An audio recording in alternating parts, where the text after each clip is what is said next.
right. Hopefully you all can hear me now. Sorry. This is Amanda Pierce-Kelly. I am the National Advocacy Director with NAC. I'm going to repeat myself because I was on mute. First technical difficulty of the day. Sorry, guys. What I had just begun saying is first, thank you so much for joining us today. We know that it's a very busy time, and holy smokes, it is a wild time in Washington, D.C. right now, that is for sure. And so the importance of today's monthly webinar can't be overstated, I guess is what I would say. We want to make sure that we give you the latest updates on the policy front, and then obviously walk through the advocacy strategy and the action steps that we'd like for all of you to be taking back home. So before we dive in for today, let's just walk through some of the housekeeping. As many of you probably have noticed, if you've joined us for previous webinars, we do provide the audio today via your computer. So hopefully you guys are all hearing us loud and clear right now. If you are having any challenges, the directions that you're seeing on the slide now are hopefully going to guide you to that. The reason that we do audio via computer is that it allows us to engage more folks during the webinar. It actually allows for more people to participate. So if at all possible, that's how we ask you to join. If you've got questions, you can type them into the chat box at any time. The webinar is being recorded, and so we will make the recording and the slides available on the HC Advocacy Network website coming out of today. Usually takes about 24 to 48 hours in order for us to get those up. You can find them under past events, and so the link to access that is there, and we will also put them in the Washington Update. Look for that one coming out next week. But for those of you that want to revisit, re-listen, check out the slides, share with colleagues, we do record these month to month to make sure that folks have good access to the information and can stay informed. If you have questions at any time throughout the webinar, please go ahead and use the chat box. Most often, we will go ahead and take questions toward the end of the presentation just to allow for some good dialogue and take up as many as we can. We may get to some as we go through the presentation, you'll find, but that's the best way to communicate with us directly in terms of the panelists. But also, of course, if you have further questions about the content as we take things up, please go ahead and use that chat box to address either panelists or individuals, and we will take those up at the end, as many as we can. Okay, so as I said, what we are planning to cover today is everything that's happened since our last webinar. We do these every month. We're not exact, but they tend to be about the third week of every month. A lot has happened since the last time we had a chance to talk with you guys. The timing of today is good on the one hand because there's a lot happening and a lot moving, but tricky at the same time because things will change even within the next 24 hours. And so the timing is good and challenging. So we'll give you the latest updates, particularly relative to what's happening with the House-passed version of the AHCA, which is now being worked in the Senate. We want to give you a good update on the primary care funding cliff and a couple of other spaces. And then, as I said, we will spend some time walking through the advocacy strategy and the tactics to make sure that health centers are well represented and we continue to maintain the support and the resources we need to fulfill our mission and care for our patients. So with that, I am going to go ahead and turn it over to my colleagues in the Federal Affairs Department. I think John Sawyer, our Director of Federal Affairs, is going to kick things off and then share the mic with his team. John? Thanks, Amanda, and thank you so much to everyone who's taken time out of your day to join the call today. As Amanda said, it is a crazy time in Washington, D.C., and health center advocates have really been right in the thick of this debate, both your team here at NAC, but also advocates from around the country weighing in with their members of Congress, coming into town, holding meetings back home. And where we wanted to start is actually where we ended the federal presentation in the last webinar, which is with kind of a timeline of what we anticipate coming throughout the rest of the year. As you can see, we don't have to go through every box on this, but we have known for 2 years now that the health center funding cliff and the broader primary care cliff with teaching health centers and National Health Service Corps are pieces of legislation that need to be addressed by the end of the fiscal year.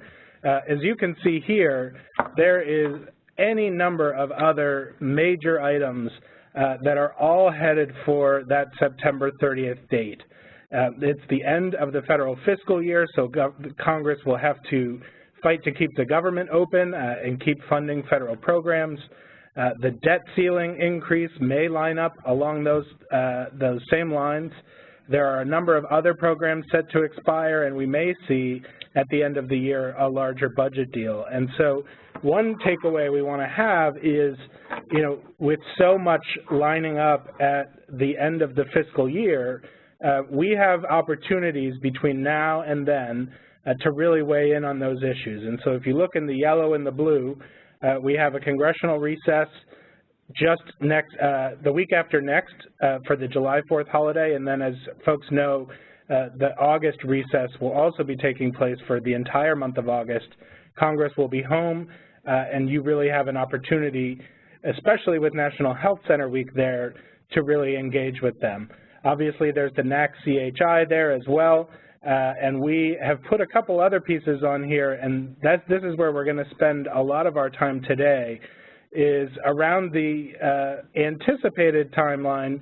We can't promise you that it will be the actual timeline for Senate consideration of the Affordable Care Act repeal and replace legislation. As Amanda noted, and as you can see here, that legislation passed out of the House in May.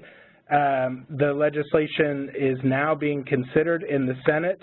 The Senate has set a goal that they will vote on a piece of legislation before that July 4th recess, so by the end of next week. We are expecting to see a draft of that legislation in the next 24 hours. We're hearing it'll be released at 9:30 tomorrow morning. And so that is what's going to be called a discussion draft. Jen is going to talk through some of what we're hearing is in that bill. But then the Senate is going to be in a frenzy on a very, very short time frame to see if they can get the votes together, all on the Republican side, to pass that legislation. So the really key dates here are the ones in orange. They are the ones in the very, very, very near term with the Senate consideration of the American Health Care Act and their version of ACA repeal and replace. And then, as you can see, again, towards the end of the fiscal year, when all of these trains potentially start running into one another. So that's the kind of the time frame that we're on. Now I want to turn the microphone over to Jen Taylor from our Federal Affairs team to dig in a little bit to what we think is likely to be in the Senate bill. Good afternoon, everyone. I've been given the somewhat unenviable task of trying to, that's how challenging it is today, of trying to explain to you what might be in the discussion draft that, again, we expect to be released tomorrow morning. I want to start out by being very clear and reiterate what John said. We do not know for sure what will be in this discussion draft. No one has yet read the bill, and then we're going to talk a little bit in a minute. That includes the senators who even have been on a working group to construct the bill. We have some details that have started to leak out, and we've been doing a lot of work with offices trying to get a better idea of what's in there. So I wanted to lay that out for you a little bit today, and we're happy to try to answer questions for you, but just want to be very clear. I think we'll know a lot more, hopefully, after tomorrow morning when the bill is officially out and we can really dig into it deeper. In the meantime, we are expecting that the bill will be largely similar in design to the House bill. I know that many senators have said they were going their own way. They're not doing what the House did. The Senate is doing its own thing. We think it's important to be clear that in large part, the Senate bill will, contain many of the same provisions as the House bill. Will follow a similar design with some pieces where we expect to see change. Much like the House bill, we expect the bill will repeal several key provisions of the Affordable Care Act, although, again, not all of them.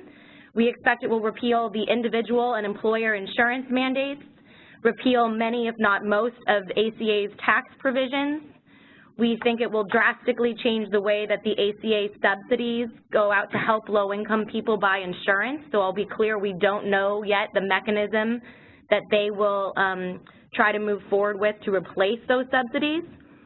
We expect broad changes to Medicaid, including moving the program from this sort of open-ended entitlement structure to a set amount of money per person, known as a per capita cap structure, and alongside that, a rollback of the ACA's Medicaid expansion. Those are obviously serious concerns that we've had with the House bill, and we expect, again, them in large part to be continued in this bill, though we do think there will be some tweaks and changes somewhat around the edges. Some of these may be significant. We are hearing that there may be a longer phase-out of this Medicaid expansion, so we don't know that time frame, but somewhere we've heard everything from 3 years to 7 years of, tapering down the expansion instead of a dramatic overnight loss, but I want to be clear that would still have an end result of rolling back entirely the ACA's Medicaid expansion. We are hearing that there may be changes to the way that they've attached a growth rate to the new Medicaid per capita cap structure. That gets very detailed and wonky very fast. The important thing to know is that it may result in deeper reductions to Medicaid over time, allowing the program to grow even more slowly than the House bill did, and we have significant concerns if that turns out to be included in the bill. We're also, there's a variety of new pieces that may be included. There's the potential of including some additional funding to address the opioid addiction crisis in this country. We've heard varying reports about whether or not that's in or out, so we'll be taking a close look at that. We are hearing possible carve-outs, which would mean an exemption from the per capita cap for medically complex kids. Again, we don't know how that works, but there may be some effort to exclude kids from being counted in this new Medicaid system. We'll have to look for details again tomorrow. And there may be efforts to try to build upon additional state flexibility, additional changes to the way state waivers to the Medicaid and to the insurance markets work. Again, details are very murky there, but I think we'll have a lot more information for you as early as next week. I do think, I want to emphasize the reason it's so challenging to give you the information. Normally we'd be in a position if a bill was about to be released to have a pretty good idea of what's in it. In this case, as you have probably heard, the Senate has put this bill together entirely in secret, essentially. There have been no hearings, no markups, and in fact, while there were these sort of working groups set up and some limited opportunity for stakeholder feedback, what we've heard largely is that it's been driven by Senate leadership and even members on those work groups. Even the chairman of the Finance Committee himself, who's responsible for the Medicaid program, said he has not seen a draft language as of yesterday. So there's really been, I think, limited opportunity for input, and understandably many folks around here are concerned about the process. We're concerned that if the Senate moves ahead, we may have as little as 1 week to review all of the provisions. That means members will only have a week. That means all of us, the stakeholders in this process, will only have a week, if they can, in fact, get a vote on the floor by the end of next week. I think we want to be clear that that is not set in stone. I'm going to talk in a minute where there's some disagreement about the bill and where there are potentially some opportunities to slow this process down. But we do need to be ready that there is a possibility that we would have as little as a week to go through a very complicated, very important piece of legislation. Again, NAC has joined other groups in expressing concern about this process. And really asking, requesting more time to be able to look through any legislation that's released and to be able to give our best, most informed input about the impact it would have on health centers and their patients. We expect that some senators will join us in that request. We've already heard from several who were very concerned that they haven't had the opportunity to have the input they wanted and that they want to give that opportunity to their constituents. So I think there are opportunities for us to work with those senators to make sure we do get additional time to do so. We did want to put together for you here on this next slide, a general list of at least 8 Republican senators that are interesting to watch in this process, just to really give you some context for what's happening. That's in no way to say that this is the only group of senators that matters. In fact, in such a tight process where the Senate Republicans can only afford to lose 2 votes, they know they will have no Democratic support, and they only have a margin of 2 senators that can vote no while they can still pass this bill. Every vote is, in fact, going to matter very, very much.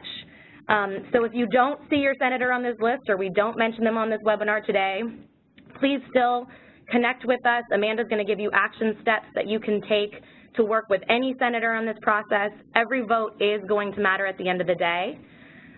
This list here includes senators that I think are on many people's kind of watch lists or target lists for a variety of reasons. They've made comments in the past few months where they have concern about the process or concern about the content of the bill.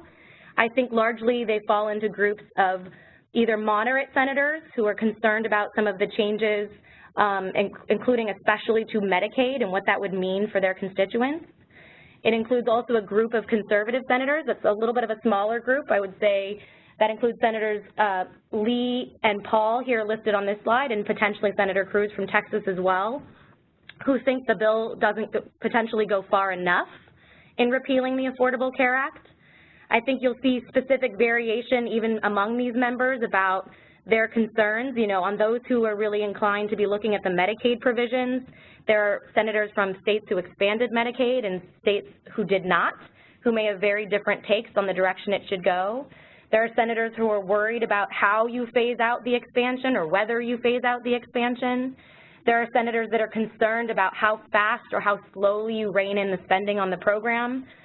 So there's a lot of detail there that I think once we see how the bill handles it, we'll really start to see where senators fall along some of the lines in terms of whether or not they can support this bill. On top of those who have already expressed concern, I think it's important to remember that it's a little bit easier to talk about the bill moving ahead in the abstract. Many of these senators have wanted to repeal the Affordable Care Act for the last 7 years and are excited about the opportunity to do so. But the reality is when they see the details of this specific proposal, if they can be shown how it disproportionately impacts their state or how potentially specific policy provisions that are important to them are not included in the legislation, this is where, you know, this really could get complicated. And we expect that we'll start to hear from senators who do, in fact, have concerns, even if they've potentially been less verbal about them in the process. I think there's a couple of specific, you know, people to watch there, sort of some wild cards, if you will. There are a couple of folks who have tough re-elections in 2018 who may be really concerned about taking a vote that makes them vulnerable. There may be senators who have expressed process concerns. Certainly Senator Ron Johnson from Wisconsin, Senator Graham from South Carolina. You know, people are looking at the senators from Arizona, Mr. Flake and Mr. McCain. So I think, again, there's some really interesting people right on this slide, but I want to emphasize to you that every senator is going to matter here. We know there are some folks that will likely be a yes no matter what's in the bill, but there's an opportunity still to weigh in, to change the trajectory of this bill and to really show where there are challenges. The last piece I wanted to mention, again, to specific policy provisions, we know there are senators who care very much about how opioids will be handled, like Senators Portman and Capito, and we think there may be a variety of other senators who, if this opioid funding does not make its way into the bill, may have some specific challenges. And we've already heard from Senators Collins and Murkowski, who strongly oppose the inclusion of a ban on funding to Planned Parenthood, and said they, you know, potentially wouldn't be able to vote on a bill that includes that. So it's going to be a really dicey go for this bill in the next week here, threading the needle with so many different policy concerns, so many different opinions, is going to be tough for Senate leadership. We do, at this point, expect that they will do their very best to get there by the end of next week, but I hope that emphasizes for you guys that there is an opportunity here. This is not a done deal, no matter what any news report says, no matter how fast this bill is coming. And we hope you'll listen closely to Amanda and her team today and talk to us, you know, offline after this webinar, taking our action steps, whatever you can do to try to get involved in the next week, because it's not over yet. And I'll kick it back to John, who can talk about some of those action steps. Great, and I'm actually going to interject here because we've gotten a couple of really good process questions already. One is a question about the Congressional Budget Office, and the Congressional Budget Office, as folks know, is sort of the official nonpartisan referee, for lack of a better term, or scorekeeper, who looks at a piece of legislation and says, gives their best analysis of what the impact will be. The question was, when will the Congressional Budget Office score, or their analysis of the bill, be out for the Senate bill? Like we said, we're expecting the draft text to be out tomorrow morning. That's a big I don't know, that question in terms of the CBO score. But it is, we are hearing it could be out as early as Friday morning, because staff have been going, as far as we've heard, back and forth with the CBO throughout this process. It could be next Monday, but they do have to have a CBO score published and taken into account before they vote. Another question we got was about when the per capita cap provisions in the bill will go into effect. I know we can't answer that for the Senate bill because we haven't seen exactly the details, but Jen, can you tell us when they go into effect for the House bill? So most of the changes in the House bill actually go into effect in 2020, I believe, and that includes, by then it would be a full rollback of the expansion and implementation of the per capita cap. Again, we don't know what that looks like in the Senate bill, how closely they've followed the roadmap to what the House left them. So we'll know more tomorrow, but I've not heard of any changes on the per capita cap side in terms of the timing of the implementation. We've only heard more changes around the detail of how they would, change the growth rate and other such things. So 2020 is the likely date, but we'll be paying attention to that in the Senate just to see. And then the last one I just want to address now, and we'll take other questions towards the end, is folks asked, if the bill comes out tomorrow morning, will NAC be able to send out a high-level analysis this week? Would be helpful so we can start planning our clinic-level advocacy push. That is absolutely our intention. We're going to be paying close attention, obviously, to what comes out, and keep an eye on the NAC blog, blog.nac.org. We now have taken all of our different blogs and consolidated them into one. So keep an eye out there for a potential analysis this week. So I'm going to move on, but Jen talked about ways that health centers can continue to be engaged in this Senate process. One thing we talked about last month that I just want to highlight, because we haven't gotten them from all states yet, but NAC is working directly with state and regional primary care associations to put together statewide letters from the Senate, from the health centers in each state to their senators. And these letters, really, the template covers sort of three areas. One is the overall role of health centers in the healthcare system. Second is our concerns with the House-passed legislation, which is primarily around the Medicaid provisions, those changes, but also some of the provisions around pre-existing conditions and changes to the individual market. And then lastly, our sort of principles and recommendations to the Senate going forward. And I think most important, our first principle and our first recommendation is that they follow that same oath that all the doctors working in health centers have to follow, the Hippocratic oath, which is to say, first, do no harm. And we ask that the Senate bill not reduce coverage for anyone in the country as sort of first principles. So if you haven't heard from your PCA, hopefully most of you have. We've gotten about half of these letters in. They look great because they're signed by every health center in the state.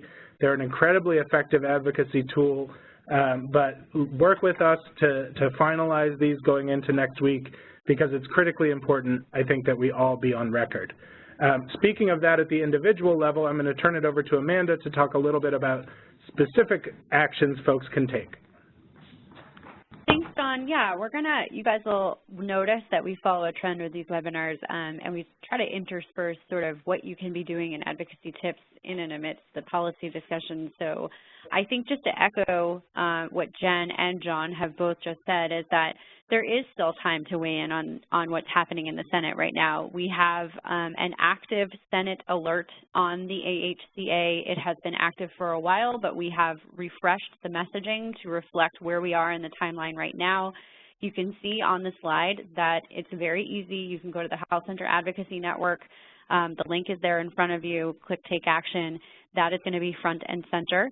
You can choose to email, tweet, or post on Facebook with this message. It's just really important that they be hearing from you.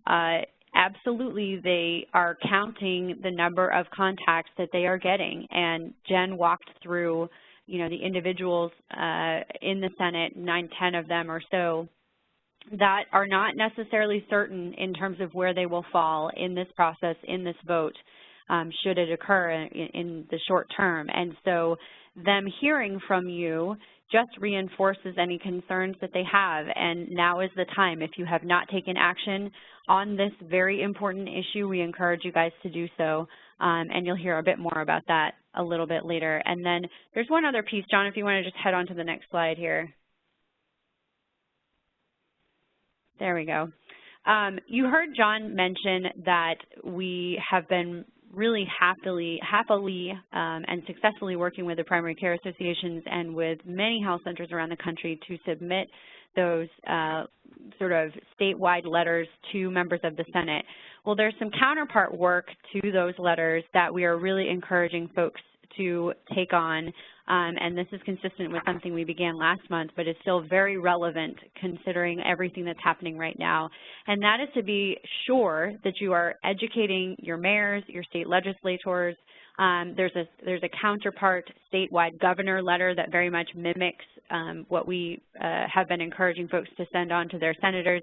These are all tools and resources you can access on the website, and Elizabeth is going to dive into details. But I just want to pause on this because there are many different stakeholders and voices in this effort right now, and the best thing that you can do is to make sure that each of these different voices and stakeholders and influencers understand the impacts of what the House passed version and very soon the Senate proposed version of the AHCA will look like for your health center and for the patients that you're serving. And so it has never been more important for you guys to be reaching out and having these conversations. There are some specific tools to actually leverage the support of your mayors and your state legislators in telling this story and delivering the health center message on our behalf with your congressional delegation, with your governors. And again, I think all of these reinforcing voices across this chorus is just critical at this time. The other piece is that you know, of course, we always stress the impact and the data piece of this and what it looks like even from a revenue perspective, but I think being able to add the human element is also very key at this point in time, and so making sure that you're collecting stories and sort of speaking to this, again, about the impact to your health center, but to your patients specifically, and representing that human side is also very relevant and very important right at this moment in time. And so as you're taking action, for those of you that have been hard at work collecting patient stories and are in a position to be pushing those human impact stories, now's the time to do it. And so you can take to social media, you can pick up the phone and call your members directly, but the point is, start shouting those stories right now if you haven't been already. We just encourage you guys to do so and take advantage of the resources that are available on hcadvocacy.org. So I will turn it back over to Oliver, I believe, to bring us on to our next portion of the policy update. Thanks so much, Amanda.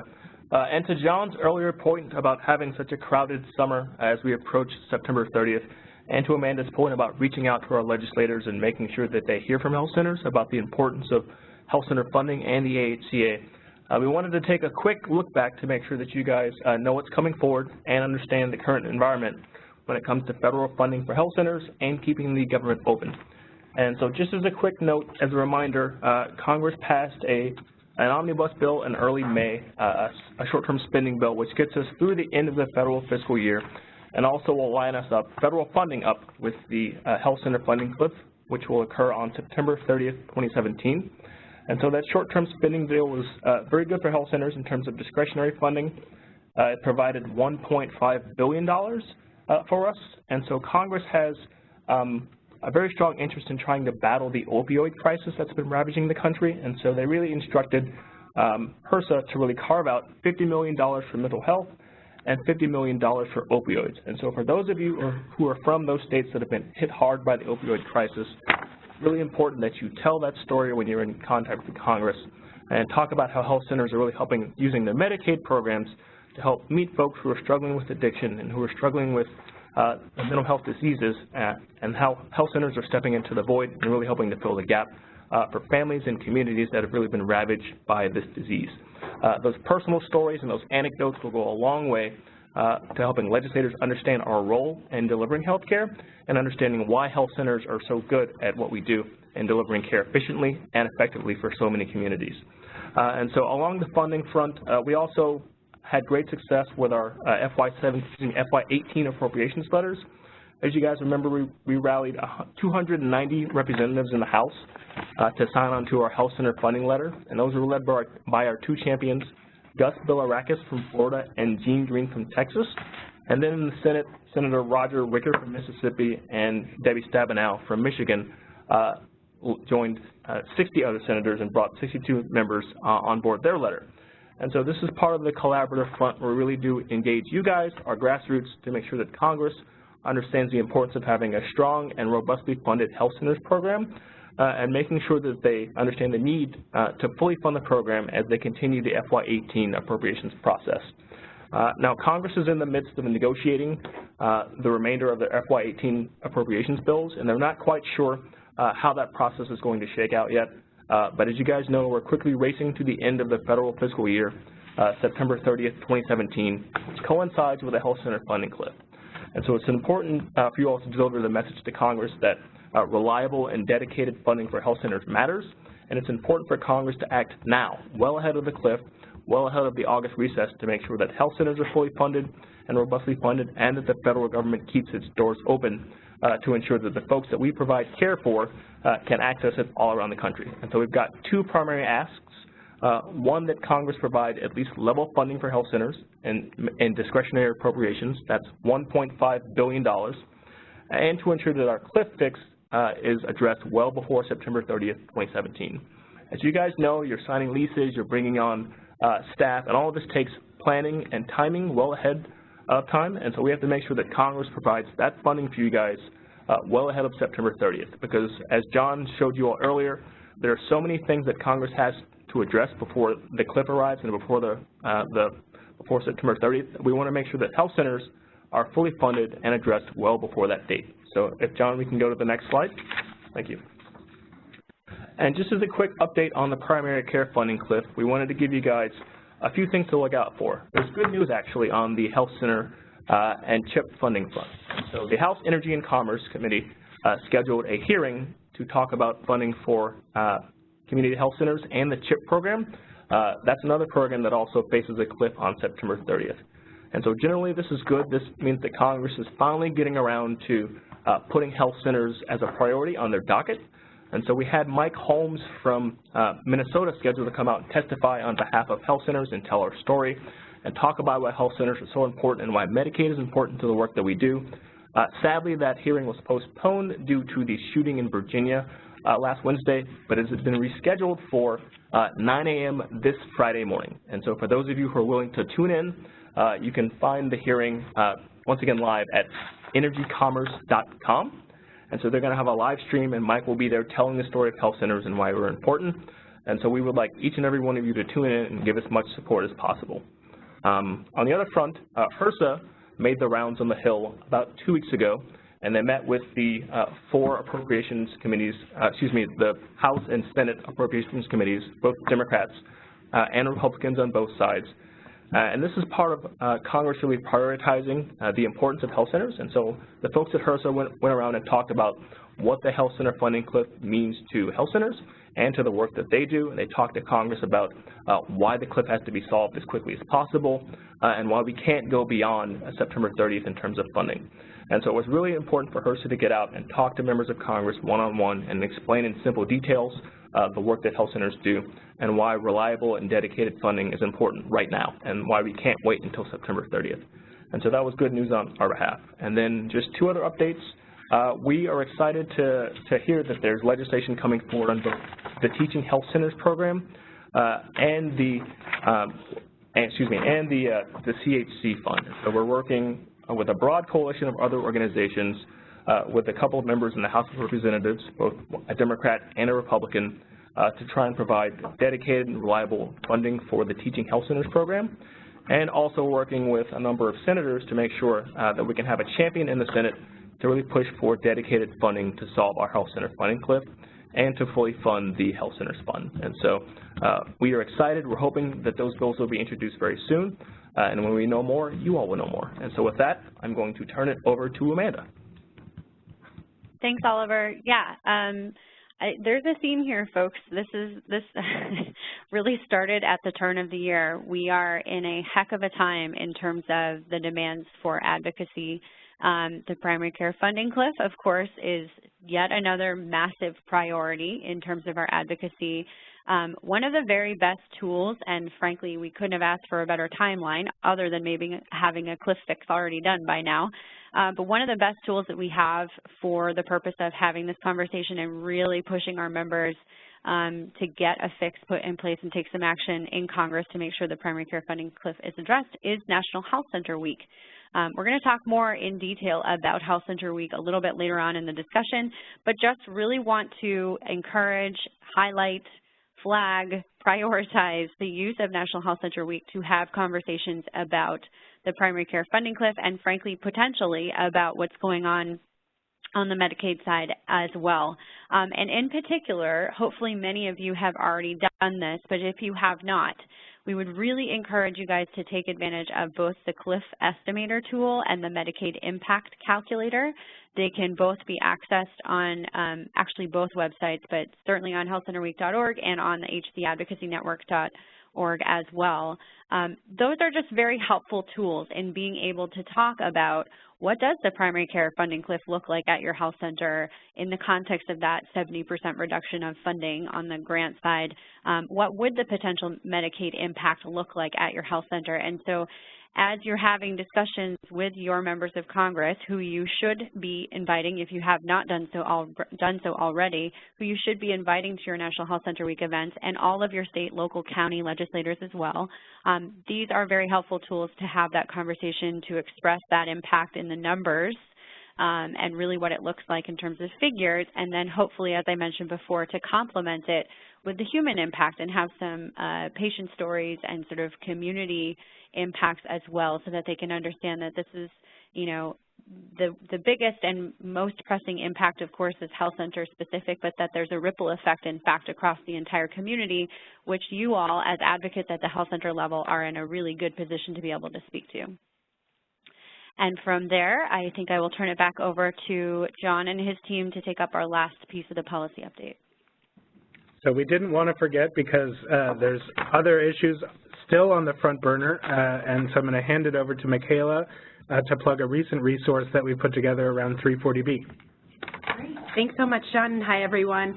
We certainly recognize that that was a lot of information that we just threw at you, and the next couple of days and weeks will certainly be largely focused on everything that you just heard. But we did, as John mentioned, want to just put a plug in for a webinar that NAC hosted earlier this week on Monday, which reviewed the latest with respect to regulations and guidance, some operational updates, some of the latest on the Hill with respect to 340B. We had great attendance on there, so thanks to everybody that did tune in on Monday. We will have a link to the webinar, most likely sometime next week, and we'll be posting that both to the Regulatory Affairs and Federal Affairs websites on the NAC website. So if you are looking for information, please do check it out, and if you have any questions, don't hesitate to be in touch with me or anybody else here on the NAC team. With that, I will turn it back over to Amanda. It just goes back and forth. Advocacy policy, advocacy policy. So we're repeating a slide here, and there's a couple different reasons for that. It's one, to really stress the importance, if you have not done so already, to take advantage of that existing Senate action alert that you can access here. You can see the link. There are a lot of different ways that you can leverage that alert using social media and traditional email. But just really want to stress the importance and the timing of that. For those of you at the PCA level, please feel free to borrow the language, push it out across your network. And for those of you at the health center level, if you haven't done so already, this is a really great time to push this alert across your network and ask for a strong response. The other piece, frankly, is that I want to pause on is that while we do have this ongoing alert, things are going to shift and change here very quickly in the next few days and certainly next week. And so part of what I feel responsible in doing is to prepare you guys for the fact that there's more coming on this and that we're going to have to be nimble and we're going to have to be prepared to respond with very short notice because, frankly, the timeline is so volatile. There was a question that came through about what can we expect in terms of the actions we'll be taking next week. We're probably going to throw everything we have at this, but it's a little bit too early to tell without, of course, having seen what will be proposed and without knowing what's in the language and what elements we want to really focus on. So things like our advocacy hotline and or the click-to-call function within our advocacy network to give folks good access to actually call their members of Congress or their senators in this case. That is something that we may deploy. It's a likelihood, but I can't guarantee it at this moment. Will we use social media? Yes, it is a very good likelihood, and traditional email for that matter. I really don't expect to hold anything back, but again, I would ask for you all to be prepared to be nimble and ready to act with very short notice and to trust us. To trust NAC in that what we are asking you to focus on, there's going to be a lot of chaos and there are going to be lots of different voices. What we are going to be most focused on, of course, as always, is making sure that what we are asking you to do is specific to the health center program and to our patient base. And so, again, just, stay tuned. That minimizes in some way in my mind what's coming, but there is more coming. The best thing you can do today is this current action alert, but the other thing that you can be doing is readying your troops to take action sometime very soon. I would expect within a matter of days, and look for lots of different ways that we'll be asking folks to do that. So from there, we're going to now transition into the even bigger picture of advocacy. I'm going to turn it over to Elizabeth Kwasnick from my team to walk us through the overarching advocacy update, which is timely and specific to today, but also runs through what we should be focusing on all the way through really the end of the summer and getting on to National Health Center Week. So with that, I will turn it over to Elizabeth to walk us through. Great. Thanks, Amanda. So, in addition to the Senate action alert, in addition to readying your troops, we, in the last monthly webinar that we did, launched a new menu of action items. And as Amanda said, these are pretty much good to take us through National Health Center Week, but the earlier you can take action on them, the better. And so I'm going to go through these each one by one, but the top level action items are engaging your elected officials, participating in National Health Center Week, and of course building advocacy capacity. And all materials and other things that I referenced are available on hcadvocacy.org/makethecase. So for that first piece, for engaging your elected officials, we've broken it down into members of Congress and then the state and local folks. And as John talked about earlier, we've had about half of the states already let us know that they've submitted statewide letters to their senators. If you are not aware if your state has done that, or if you know that they haven't, please be in touch with us or in touch with your primary care association to see where your state is on that effort and to get something going if there hasn't been anything submitted yet. The second option there is to submit a letter to the editor or an op-ed voicing your concerns and our collective concerns with the Senate bill potentially, and then also of course take advantage of the upcoming July 4th congressional recess to get in front of your folks, attend the events that they have scheduled, try to set up meetings, and pretty much do whatever you can to get in front of your folks, to be in touch, and to voice concerns and sort of raise the power on the health center message. In terms of your state and local elected folks, we do, as Amanda said, have sort of that statewide letter. We have a version for health centers that you can send to your mayor, state legislators, and county officials. Very similar, voices concerns and provide some suggestions for things that we think are very important, a strong Medicaid program, sustained funding for health centers, et cetera. Coordinate with your primary care association to set up in-person meetings with your governor. As action is moving back from the federal level to the state level, it's really going to be important to engage your governor in these conversations. And then use state and local elected officials day during National Health Center Week, and I'll talk a little bit about that in just a minute. The other thing I do want to mention before I move on is be sure you're sharing with us any actions you're taking on any of these items. It's really great to know where folks have already conducted outreach and where outreach still needs to be done. So whether that's sort of following up and forwarding us what you're sending, or CCing us on the emails that are going out, just be sure to keep us in the loop, or send us a quick note, give us a call, just to let us know, what's all going on, and also what you're hearing back from your elected officials. It's really important to have that two-way dialogue so that we can share with you what we're hearing, but also any pushback or anything that you're being asked to provide or to do, we can also be aware of, just so that we have a good sense of where folks stand and what all is going on. So number 2 on the Action Alert menu item, or Action Alert menu, is participate in National Health Center Week. And as Amanda said, this is a really great opportunity this year to incorporate our messaging and our asks around the funding cliff, but it's also a really great opportunity to have fun and to celebrate and to educate folks, whether that's your elected officials or people in the community, about the great work that your health center does. And so I think the biggest piece here is to plan an event and post it on our Health Center Week website, healthcenterweek.org. A lot of reasons for doing that. One, you're going to get national visibility. We have a really handy map and event listing that anyone who comes to the website can access. Members of Congress access that website. And then also, if we have a national sponsor who's looking to get involved with a local event, that's the place that we look to see what's going on around the country and to pair those sponsors with national events, or with local events, and get you some support for your celebration. Second, obviously, invite your elected officials to Health Center Week. Everybody loves a good photo op, but an in-person meeting at the health center is the best way to show and tell what you do on a daily basis. And there have been so many light bulb moments over the last however many years. Previously, non-supporters have turned into supporters. Supporters have turned into champions.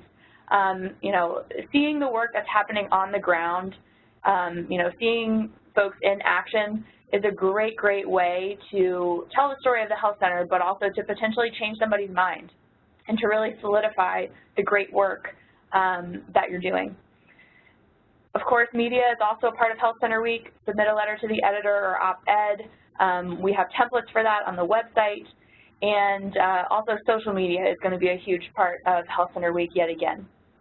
As I said before, with the Elected Officials Day, we do have Health Center Week focus days, and we're encouraging you to ask them, to use them to plan events and promote the work that you do.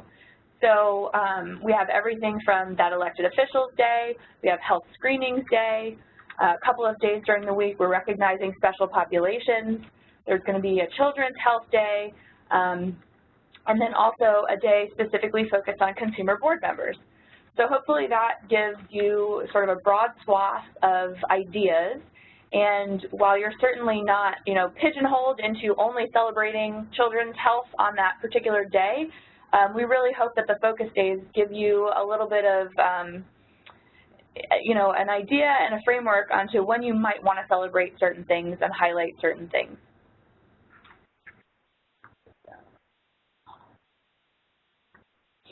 The third piece is building advocacy capacity, and we have this as an action item pretty much all the time because it is so, so critically important. The pieces here that we really encourage you to take up sooner rather than later are creating a health center advocacy plan that lays out, the who, what, when, where, why of all of the things that you want to accomplish in terms of advocacy. That's, who's going to be leading the charge, who you're going to be engaging, how you're going to engage them, how often. That also incorporates, making sure that you are covering your bases in terms of staying nonpartisan, which is incredibly important, especially in such a tricky political environment. Making sure that you have plans for National Health Center Week, all of those good things. We have templates available for you and outlines of things that you for sure want to include in an advocacy plan on hcadvocacy.org. The next thing you can do is recruit new advocates. That's something pretty simple that anybody can do. I would love for folks to set goals for themselves, aim for 50, 100, or even 1,000 new advocates. With our new website that we launched earlier this year, hopefully you've all had a chance to look at that and explore and search around a little bit. Sharing and recruiting new folks, your friends and your family, your colleagues, et cetera, is incredibly easy. It's pretty much just the click of a button, and you can invite folks to join the Health Center Advocacy Network. If you've already done both of those things, the great news is that you are well on your way to achieving Advocacy Center of Excellence or Hispanic Advocacy Center of Excellence status. And those are two programs that we've launched fairly recently. to recognize the great work that folks are doing, but also to provide roadmaps for folks who don't really know where to start. And we have more information, obviously, on our website. And also, if you have any questions or don't see any particular resources or tools that you think would be helpful, always feel free to be in touch with us. So just to recap a little bit, those 3 action steps, it was engaging your elected officials, participating in National Health Center Week, and then building advocacy capacity. A lot of that is really geared towards the health center level. And so you might be thinking, what can individuals do? I'm just one person, what can I do? The answer is a lot. And the first step is signing yourself up as an advocate so that you're receiving our information and that you can take action when we need you to step up. The second thing is emailing your senators, and that is through the action alert that Amanda mentioned. Finding your senator, if you're not sure who that is super easy on our website. So don't be shy if you're not quite sure or if you're not sure how to do that. Our system is pretty easy. Next thing is recruiting advocates, as I mentioned. That's just pretty much a no-brainer. If you care about health centers, people in your life also care about health centers. It's pretty likely. So I would definitely say to use the tools and resources that we have on our website, social media, to tell your friends and family and encourage them to get involved as well. And share your story. I think that's a huge part of advocacy that we haven't really dived into too much during this webinar, but everybody has a story and everybody is an expert on their own story. You might not be an expert on every single policy issue that we've gone through today, and that is totally fine. You know the story of your health center, you know your community, and those are the stories that we need to be sharing. Use the hashtag #ValueCHCs if you're going to be posting on social media so that we can collect everything in one place and sort of see just the wide swath of stories and the reach that we have. But those are 4 easy steps that individuals can take to really make a huge impact and a huge difference and support the work that's going on at the health center level, at the State Primary Care Association level, and then here, of course, at the NAC level. So just to run through a couple of resources to help you with these action items. As I mentioned, we did launch our website, our new website, hcadvocacy.org, earlier this year. It is mobile friendly and hopefully has all of the tools and resources that you need. As I said, it's super easy to recruit advocates by email and also through social media with just one click of a button. Bunch of different resources that we want to highlight. You can view recordings of previous webinars. If you are, talking to your friends and family about this and they say, well, I'd really like to know more about the health center funding cliff, or I really want to know more about what's going on in the Senate, shoot them the recording of this webinar so that they can get caught up and they feel informed. We've got talking points and fact sheets. We've got a Medicaid savings study. We have the funding cliff and Medicaid impact estimators that were mentioned earlier in the webinar. We've got obviously links to take action. Those are pretty prominent right on the home page for you. And then, of course, our policy papers that discuss the issues a little bit more in depth if you want to take a look at those. And so the specific web link, or I'm sorry, the specific web address for these resources is hcadvocacy.org/makethecase. And of course, if you're not finding what you need, not only do we have a handy search tool on the website itself, but feel free to email federalaffairs@nac.org or grassroots@nac.org, and we will get you pointed in the right direction. So another shameless plug for Health Center Week. That's one of my favorite times of the year. The theme this year is Celebrating America's Health Centers, the Key to Healthier Communities. And you might notice a new look and feel here too. We have launched a second brand new website. The Health Center Week website is new, improved, hopefully a little bit easier for you to find things, easier for you to post events and find events. The poster on the right-hand side of the screen there is what we've sent out to all grantees. Please visit our website and let us know if you can't find anything, but we've got everything from social media toolkit to event ideas, information on how you can, seek out sponsorships of different kinds, And then we've got an invite for you to send to your elected officials to come to your Health Center Week events. I will just say that at the beginning of this month, the first week of June, NAC sent out to all members of Congress a pretty generic invitation to National Health Center Week, and as we're hearing responses, because they are coming in fast and furious, people are really, really excited to get out this year to meet their constituents and attend events. We are looping back with primary care associations and where folks are really looking and keying in on specific events. We'll be in touch with specific health centers, but it's certainly not, it certainly shouldn't take the place of you inviting your elected officials. The more invitations, the better. They'll feel loved. Everybody will be plugged into each other. So please do take advantage of that invitation. There's also a template for proclamations and resolutions, if that's something that your municipality or state does or has taken part in the past.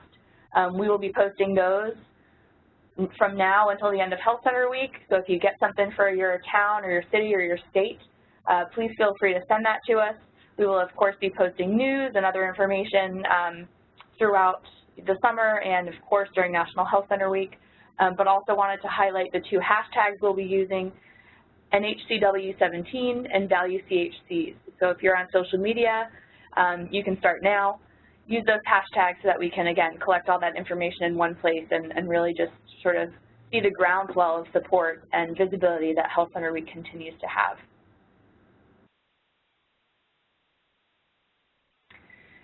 So just a couple of quick plugs for future dates for webinars. If you missed the Health Center Week kickoff webinar back in May or any of our previous monthly webinars, you will find them on our website, and that is hcadvocacy.org/past_events. Next month, we have two webinars coming up. On the 19th, there's a picture and video contest specific webinar for Health Center Week, and so you can get all kinds of information about the rules, the prizes, some tips. You'll hear from last year's winners about how they went about gathering votes and how they really thought about what pictures and videos they were going to submit. And then the next one of these webinars is happening on Wednesday the 26th at 3 p.m. And the RSVP links for all of that is obviously on the screen, and if you go to our website, you can find them pretty easily. So with that, I think we're going to take some questions. Yeah, and this is Alex Harris. I am in the Grassroots Advocacy Department as well, and we've gotten a few questions from you all in the chat box here, but just a reminder, if you do have a question, I know you guys are all automatically muted. That's just to manage sort of our sound issues with multiple hundreds of people on the line. But we do have the chat box, so definitely type your questions in the chat box. We'll try to get through all of them today, and if we don't, we'll do our best to follow up with you directly. Of course, you can always respond to us or get in touch with us at grassroots@nac.org or federalaffairs@nac.org, and we're happy to help try to answer your questions there. So a few things to start with. The first is a question kind of general to Congress. And somebody is saying they've been hearing some rumors, seeing some stories lately that Congress might actually cancel their recess, God forbid, to push through an agenda. Do you guys have any insight on that or thoughts about the timing of all of this stuff? Hey, Alex, this is Jen. I'm happy to take that one. So we have heard similarly that Congress particularly might shorten their August recess should they be at a point that they have not accomplished the things they wanted to do before they go out. I think namely number one on that list would be their version of ACA repeal. I think that's always possible. We'll see. I think whenever there are big deadlines, Congress will threaten that they're going to cancel recess in order to encourage their members to take action and move along. It rarely actually happens, but I definitely think while we're looking at such a major priority and with so many bills kind of backed up behind it, as you saw on John's timeline, all the things we need to do by September, it's always certainly possible that Congress will either shorten, I doubt they would cancel an entire recess, but shorten recess or keep members here, on extra Mondays and Fridays until they get the work done, potentially a weekend or two. So I think anything's possible. We'll let you know if we get any big breaking news on that, but I think depending on how the next week goes and how likely this is to move quickly or not, we'll really have a better idea whether Congress is actually going to take a pretty drastic step to change their schedule. Great, thanks, Jen. And another question about some of the proposed changes to Medicaid and the AHCA bill. Obviously, we're not totally sure what's going to come out of the Senate, but could some of these changes being discussed affect the enhanced Medicaid payment health centers receive, the PPS? So that's a great question, and it's something we've been paying really close attention to. This is John. Throughout the year, and really since these issues started to come back to the front burner. Our read and our lawyers' read and our clear understanding of the House bill is that the per capita cap does not change the way that health centers are paid under PPS. And that's an important piece to understand. The House bill also contained, in addition to that per capita cap, it gave states the option to do a more traditional block grant, where states would essentially just get a lump sum of money based on current spending, and that wouldn't even adjust for population. In that case, if that block grant proposal were to stay in, we do read that as undermining potentially the FQHC payment system. Our intelligence is that that block grant proposal is likely not to stay in the Senate bill, and so that's one of the things, just one of the many things we'll be watching tomorrow. I do think it's important to note, though, that even if the legislation doesn't change the health center payment explicitly, it does put more pressure on health centers, and as many of you know, health centers are already under a lot of pressure in many states who are interested in waiving that payment protection.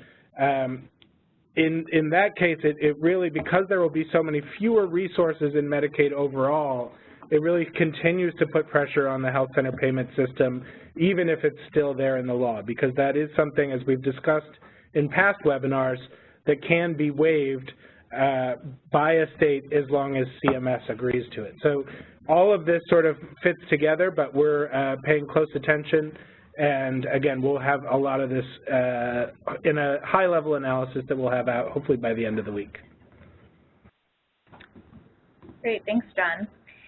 And so from the perspective of some of the senators who are either working on this or, tangentially involved, what is their perspective, if their state has, for example, expanded Medicaid? What are some of the things that the senators are saying revolving specifically around Medicaid expansion?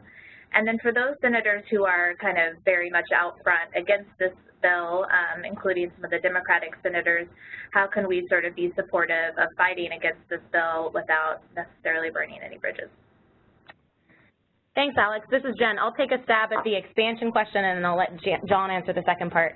So I think, the interesting and somewhat challenging piece on Medicaid expansion is that those Republican senators who come from expansion states that have verbalized, genuine concern about what's happened or potentially could happen to their expansion populations have not to date outright opposed rolling back expansion. So I do want to be clear that while those governors have really, tried to push for a much longer phase out, sort of create what they have called a softer landing or a glide path down from the enhanced match rate, nobody to date that I'm aware of on the Republican side has out and out said we cannot in any way roll back the expansion. I think there are varying degrees of how much protection senators want to build around those populations. I do think there are senators who are clear that say, hey, as long as the bill says you can still offer coverage to those people, they'd still be eligible for Medicaid, you're just not going to get paid at that enhanced rate provided by the Affordable Care Act, that they don't see that as removing coverage from the people in the expansion population. I think the challenge there is that we know if states are seeing a drop from 92% match, 90% match rate down to a 60% match rate, states are going to have really hard choices to make, and we believe that that will inevitably lead to cuts, ineligibility, rollback of benefits, changes to provider payments, no matter what. So I think it's a bit of a nuanced conversation on the expansion side, on the Republican side. I'd love to see that there was some Republican senators coming out even stronger, saying we really need to maintain some semblance of the enhanced match moving ahead. We're mostly hearing a talk about how you could, quote unquote, responsibly phase it down or to allow states time to plan. So I think that's what we're really looking to see, is not whether or not it will be included. We do believe that it will roll back expansion no matter what, ultimately leading to the end of the enhanced match of expansion, but really just the difference between how quickly or how slowly states would be given time to plan for that. And John, you want to take the second part about Senate Democrats? Sure. So it's a really good question. It's a question we got on last month's webinar as well, in terms of, you know, folks who have a senator who is generally opposed to the same things that we're concerned about in this bill. How do you weigh in with them? What can you do if you already have a senator who tends to agree with you on these issues? I think a couple of thoughts. I think the first thing is, I still think it's vitally important to weigh in. It's important that they see, you know, that we are taking action and that we are making our voices heard here, that they know that if they put their neck on the line for a policy that we support, or put their neck on the line to oppose a policy that we don't like, that we are going to have their back and we're going to stand with them. And so I think that it is really important to continue weighing in. We were in a meeting yesterday with, actually, I used to work for a current senator who is on the side who's not in support of this bill, and we saw him yesterday. And his advice was, you know, pester the other senator, but pester me too, because I need to know that you guys are being active. He also had a second piece of advice, which I think is really important. Many of you may not have senators who are in play on this legislation, but you do have House members who were on the fence when this bill went through the House. And so I think it's important to remember also that folks need to stay engaged with their House members, because this bill has one more stop should it pass the Senate. And again, that's by no means a foregone conclusion right now, but should it pass the Senate, it's going to go back to the House. We don't think at this point that there's likely to be sort of a traditional conference committee where they iron out the differences. What's very likely to happen is they will drop that Senate bill on the House's doorstep and say take it or leave it. And so it is really important for many of you who have wavering House members or House members who voted no on the last bill to stay in touch with them as well and to really keep them informed throughout the process that you know, should the Senate bill come out and be not much better than the House bill, they need to hear that from you as well. And Alex, this is Jen one more time. I was thinking about my comments in terms of expansion. To be entirely fair, I would say there is one senator, Senator Shelley Moore Capito from West Virginia, represents an expansion state, who has previously said she doesn't support a rollback of the expansion period. So to be entirely fair to her, I should edit my comments to say that she certainly has taken that position as someone who represents an expansion state. I think, you know, it will be a test for her this week seeing that bill come out, whether she's able to maintain a hard line on that or whether she is, you know, willing to accept some changes moving ahead. But in fairness, for those of you in West Virginia, your senator has previously said that was a hard line for her. Great, thank you. Thank you both, and thanks for the clarification. So what are some of the things that, what you guys are hearing about this legislation, how would they affect pre-existing conditions? So that's a great question. I think as folks know, if you've been following this debate closely, and you're forgiven if you haven't because it gets pretty technical pretty quickly, but the House bill would have allowed, created a new authority for states to waive or essentially get rid of some of the ACA, the Affordable Care Act requirements around consumer protections. And so two of those things that would be allowed to be waived are, one, what are called the essential health benefits. So states could actually change the rules so that plans don't have to cover the 10 key benefits that they are currently required to cover. That the House bill would also change what's called community rating, and that is essentially the provision that says people can't be charged more for their insurance based on their health status. There is a third requirement in the ACA, which is not waived, which says people cannot be told that they can't have insurance based on their health status. They can't be purely excluded based on a pre-existing condition.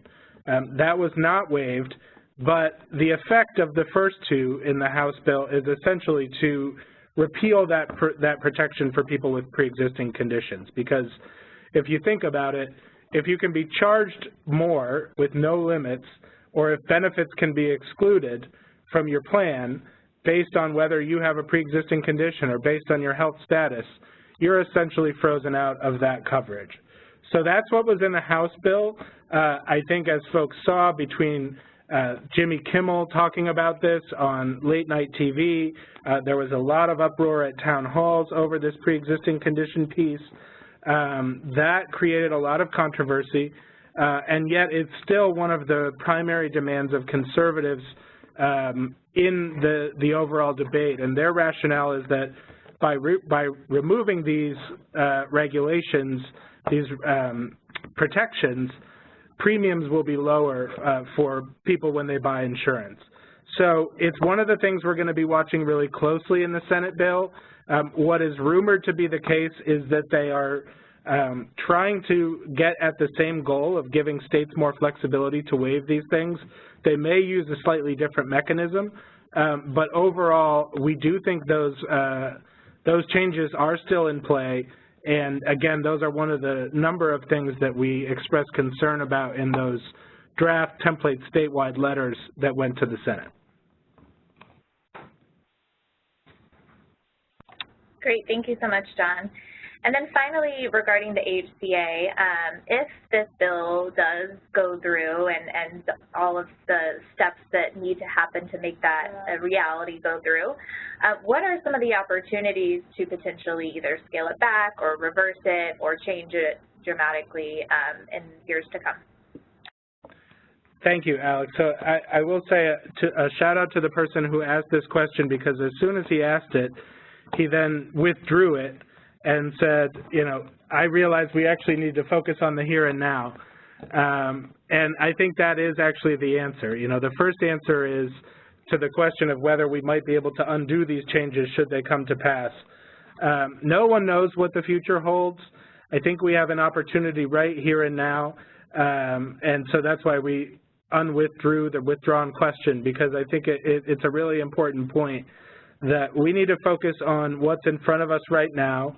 I will say, especially on the Medicaid pieces, if you make these changes now, they become incredibly difficult to change later. And the reason for that is it gets into the way Congress does budgets.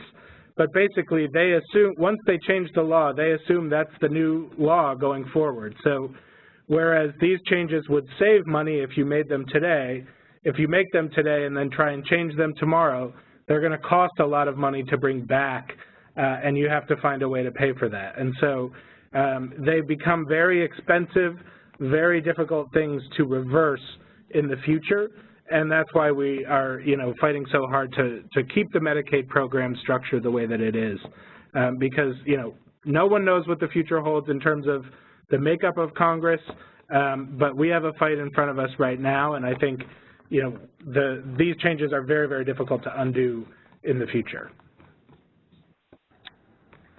Great, thanks, John. So shifting over a little bit to 340B, we do have a question about the 340B program. So just asking a little bit about the executive order and some of the reports that people are seeing about 340B being scaled back, and what are NAC's thoughts on that?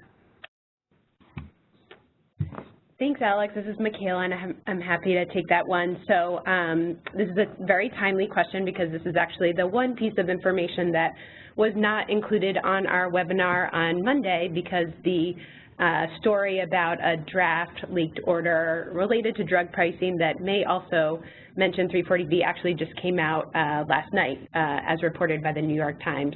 So we do not have a copy of the executive order, or what this draft executive order looks like at the moment. We are certainly trying to get our hands on a copy, and as soon as we do see what that language says, we'll be certain to get information out to folks just about what the implications of that may be. I think leaked draft executive orders are sort of the norm for this administration, and we've seen a number of leaked orders that actually haven't come to fruition just yet. So we're certainly taking this very seriously, and we'll share information as soon as it's available. Great, thank you so much, Michaela. And so now we have a few more advocacy-specific questions. So the first question I think is a really good one, asking about a little bit about the difference between advocacy per se and lobbying or legislative advocacy.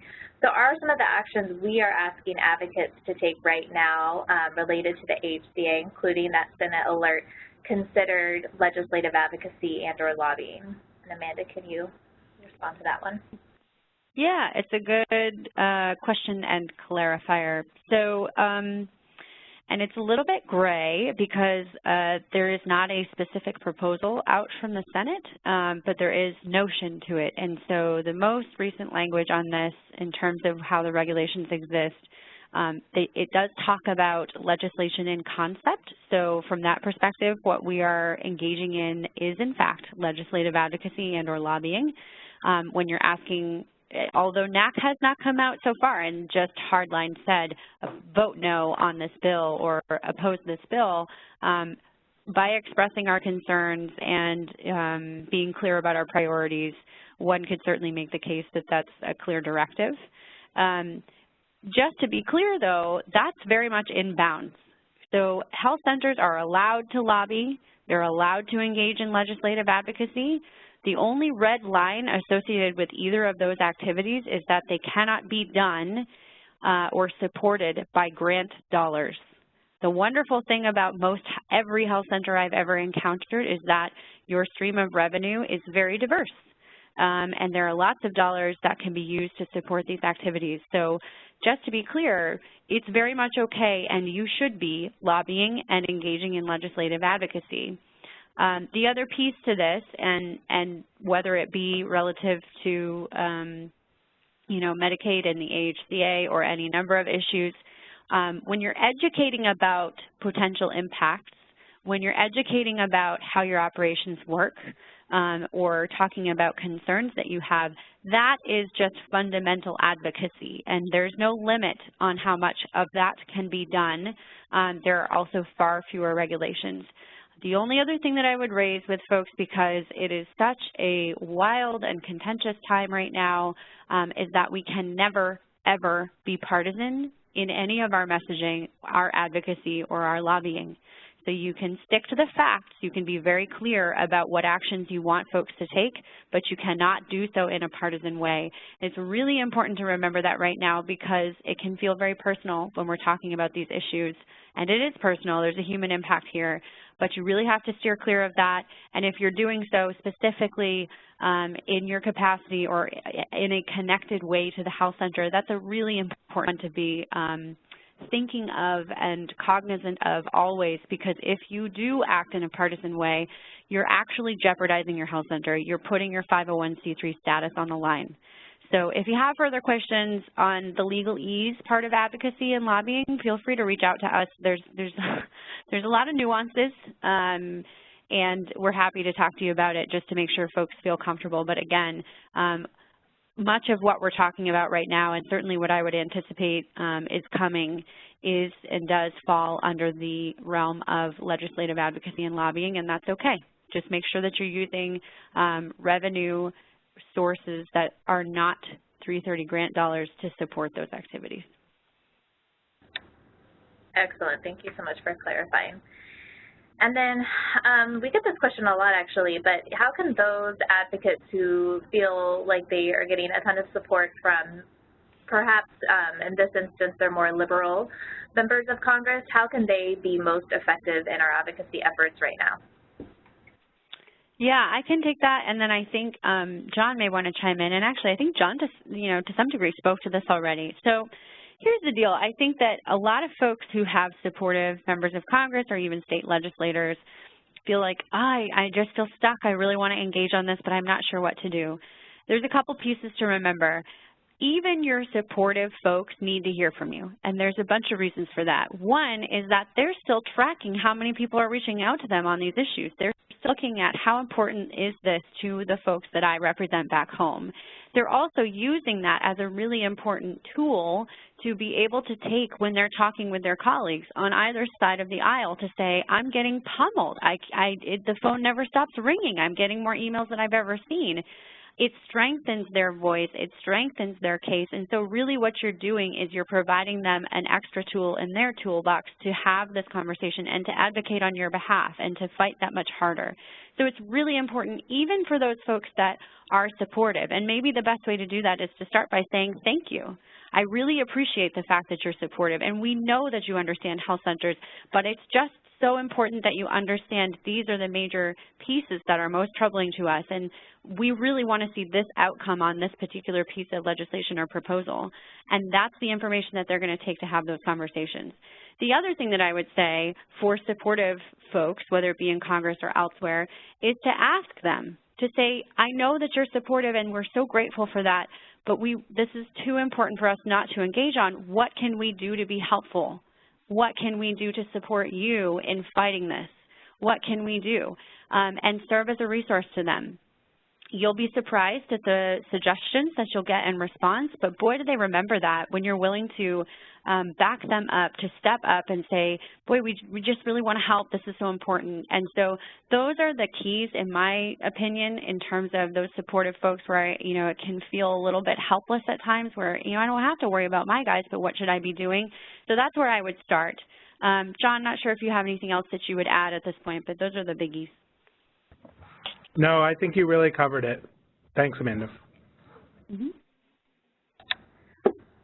Great. Well, thank you all. And I think that really wraps up the bulk of our questions for today. So some of you all I've been responding to directly, but I'll be putting our email addresses in the chat box, and you can always feel free to reach out offline.